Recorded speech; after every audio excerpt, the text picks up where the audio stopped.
When students open your course, they will be directed to your materials page. All courses will use the same layout for their materials page to support students and families and help everyone efficiently locate resources. Let's do a walkthrough of the materials page. At the top, you'll notice there's a weekly schedule. The weekly schedule is color-coded, and again, that color coding goes across all of a student's classes.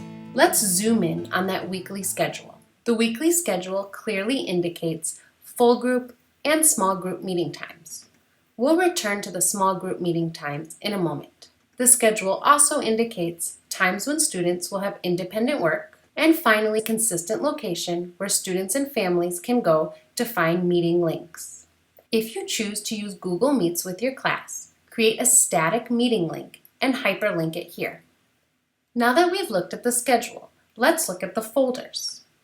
You'll notice that work for each day is located in a separate folder. Those folders are named by date and keyword. The folders are color-coded by day of the week to match the weekly schedule. All courses are using the same color coding so that if a student logs in on Monday, they know that they're only responsible for the red folders in all of their classes. Remember that because of the block schedule, each of your classes will only have 3 folders or assignments every week. The next folder that I want to draw your attention to is the Resources and Schoology Help. In this folder, students can find video tutorials to help them with Schoology. You do not need to create these tutorials. You only need to copy them into your course. You might also include things like your course syllabus or links to a textbook in this section. Finally, you'll notice that inactive materials, or materials from past weeks, are moved into gray folders. These inactive folders are organized chronologically from bottom to top so that oldest work is always at the bottom and newest work is always at the top.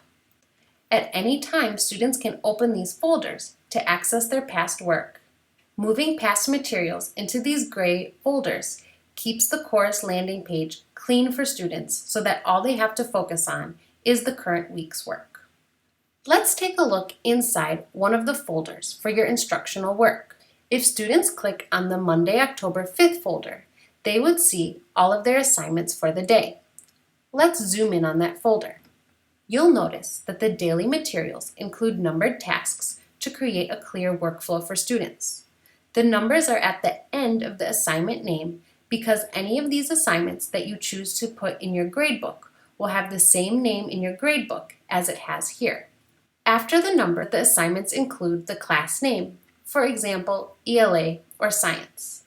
This is important because on your materials page, students will see all of the work they have for all of their classes. If you don't include the class name in your assignment, students won't know what class their upcoming work is for. Finally, after the subject, materials are clearly marked as synchronous or asynchronous.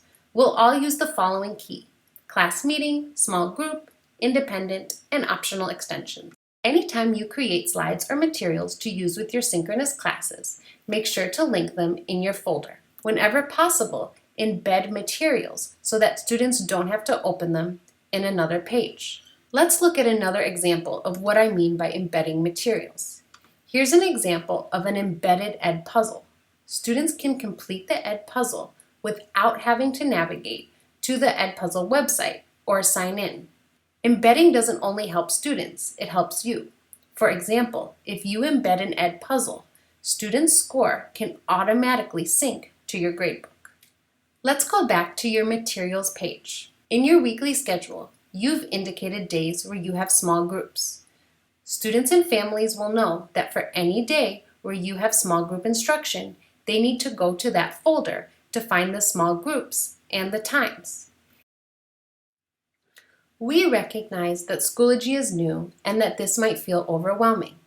We've created a template course where you can copy over these resources. For example, to copy the weekly schedule, click on the gear and click Copy to Course. If you need more help with copying materials, there will be PD available for you in the upcoming weeks. Even things like the small group schedule can easily be copied over into your course. Having a consistent layout requires more coordination at the beginning, But in the long run, it's going to save you time because you're going to have less students and families contacting you, asking you where to find resources, like synchronous meeting times or small group meeting schedules.